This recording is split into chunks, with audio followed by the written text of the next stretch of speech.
حضور نبی اکرم صلی اللہ علیہ وسلم کی عمر مبارک جب 7 برس کی ہوئی تو سرکار کی آنکھیں دکھنے لگی۔ آپ صلی اللہ علیہ وسلم کے دادا حضرت عبد المطلب رضی اللہ عنہ نے آپ کا بڑا علاج کرایا مگر سرکار کی آنکھیں ٹھیک نہیں ہوئی۔ حضرت عبد المطلب بڑے پریشان کہ اب کیا جائے، بڑا علاج کرایا ہے، میرا پوتا ٹھیک نہیں ہو رہا۔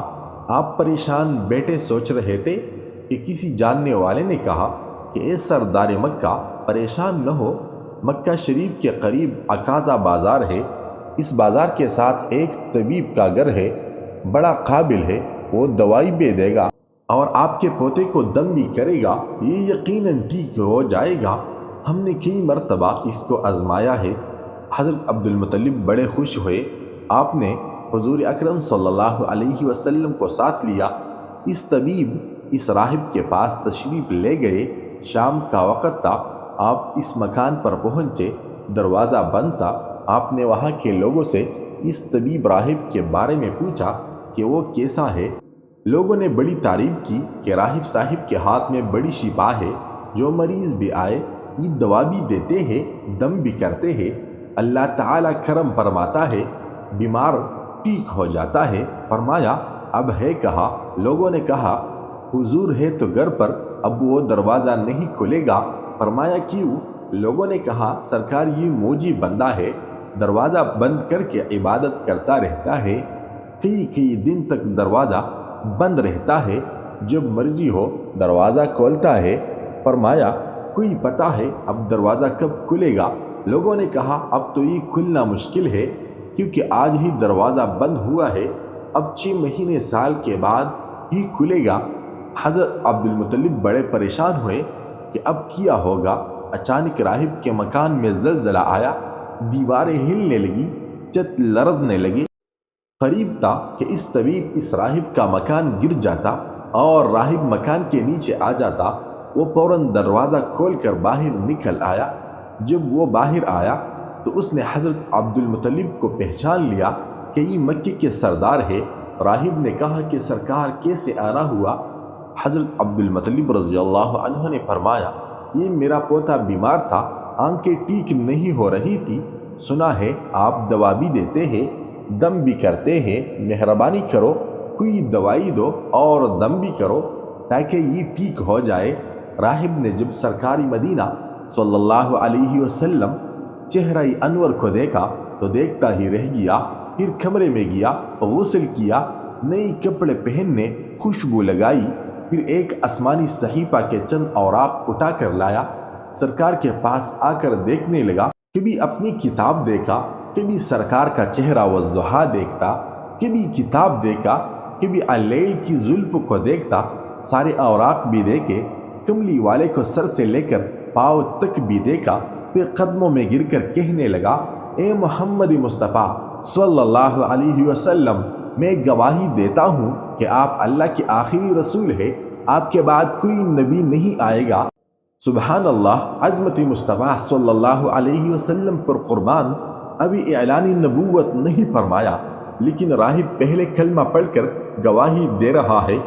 حضرت عبد المطلب راہب کی بات سن کر بڑے خوش ہوئے۔ پھر فرمایا راہب صاحب جس کام کے لیے میں حاضر ہوا ہوں وہ جلدی کرے۔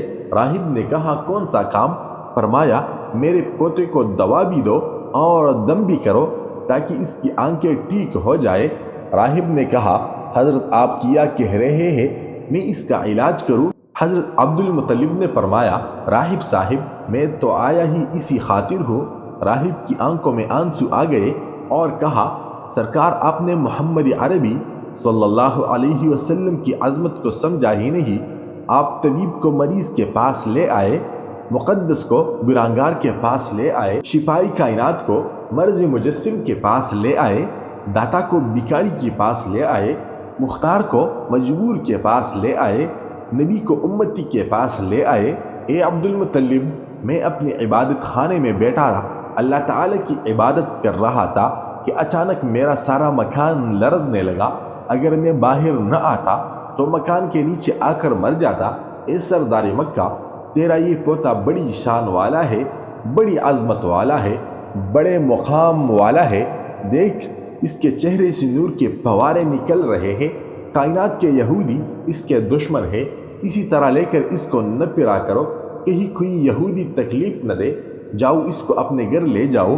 حضرت عبد المطلب نے فرمایا، راہب صاحب آپ نے میری بڑی رہنمائی فرمائی، شکریہ، لیکن اصل مسئلہ تو یہ اپنی جگہ پر رہا، جس مقصد کے لیے میں آیا تھا وہ تو حل نہ ہوا۔ تو راہب نے مسکرا کر کہا، اے سردار مکہ، ان کی آنکھوں کا علاج خود انہی کے پاس موجود ہے، تمہیں پتہ ہی نہیں۔ فرمایا، کہا ہے علاج؟ راہب نے کہا کہ سردار مکہ محمد عربی صلی اللہ علیہ وسلم کا لعاب شریف نکال کر ان کی آنکھوں میں لگاؤ، یہ بالکل ٹھیک ہو جائیں گے۔ حضرت عبد المطلب نے اسی وقت سرکار کے منہ مبارک سے لعاب نکال کر اپنی آنکھوں میں لگایا، آپ کی آنکھیں اسی وقت ٹھیک ہو گئی جیسے دکھی ہی نہیں تھی۔ حضرت عبد المطلب بڑے حیران ہوئے، اس راہب کا شکریہ ادا کیا، چلنے لگی تو راہب نے کہا، حضور شکریہ تو آپ کا کہ آپ نے سرکاری کائنات کی مجھے زیارت کرائی ہے۔ حضرت عبد المطلب رضی اللہ عنہ نے فرمایا، راہب صاحب آپ کا دم بڑا مشہور ہے، سنا ہے کہ آپ جس کو دم کرتے ہیں وہ مریض اس وقت ٹھیک ہو جاتا ہے، وہ دم کیا کرتے ہیں، وہ الفاظ کیا پڑھتے ہیں جن میں اللہ تعالیٰ نے اتنی تاثیر رکھتی ہے۔ راہب مسکرا پڑا، مسکرا کر کہا، حضور جب مریض میرے پاس آتا ہے تو میں اللہ تعالیٰ کی بارگاہ میں ہاتھ اٹھا کر کہتا ہوں، یا اللہ تجھے آخری نبی کی عظمت کی قسم، تجھے اس کی پیار کا واسطہ، اس کی محبوبیت کا واسطہ اس بیمار کو شفا دے دے۔ پھر میں مریض پر دم کرتا ہوں، اللہ تعالیٰ بیمار کو شفا دے دیتا ہے۔ اپنی طاقت کو کبھی انسانیت کے خلاف استعمال مت کرے، آپ کی طاقت نعمت خداوندی ہے۔ شخص در حقیقت مر جاتا ہے جو کسی کے دل سے اتر جاتا ہے، وہ درخت ہمیشہ مضبوط ہوتا ہے جو اکیلے نشوونما پا کر بڑا ہوتا ہے۔ بدن میں طاقت پیدا کرنے اور کمزور جسم پر گوشت چڑھانے کے لیے دو چیزیں کھایا کرو، اول روزانہ 7 کیلے، دوم ابلے ہوئے چاول کے ساتھ گوشت۔